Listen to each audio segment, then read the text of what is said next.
It was built in 1910 by my grandmother's father, James Callaway. He petitioned the state of Alabama to build the school, but the state was so poor after the Civil War, they just didn't have a lot of money for schools or much else. So they decided that they would let my grandfather build it, but they couldn't buy the property to put it on, so he built it on his property. He cut the trees down on his property, took oxen and drug them down to Petite Sawmill, which is just down on the other side of Waterfront Park.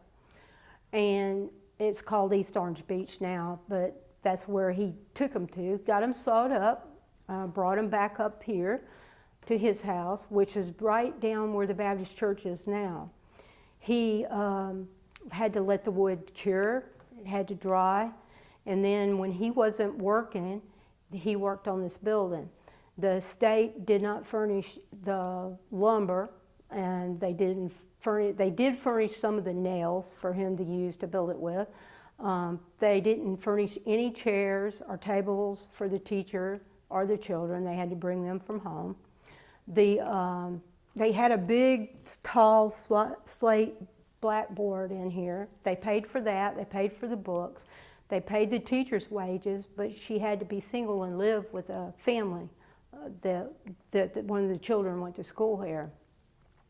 So the school did really well for the first, till 1923, and Petite Sawmill moved to Florida, and when it did, it took all the families with it, with the children. So by then, there was Walker kids and Callaway kids, and there wasn't enough children to pay a teacher to come here and stay here. And so they closed it in 1923, and then it became, the Callaways bought the building from the state and used it for a Baptist church because the Walkers were all Presbyterian and the Callaways were all Baptist. So after they built them a small church, this building became our community center. It was kind of like our everything center. The Fishing Association met here.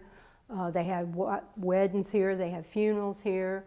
They had Halloween parties here. We had Christmas parties, just anything and everything. Fishing Association met here. All the deacons from the churches met here. It was just used for everything. And the bell tower back then was a little more open. You'll see that in one of the pictures. And when the bell was rung on any other day besides Sunday, you had to get up here pronto because there was something wrong. Something had happened to somebody and they needed help. So it was kind of like our emergency place to come, you know, to see what was going on.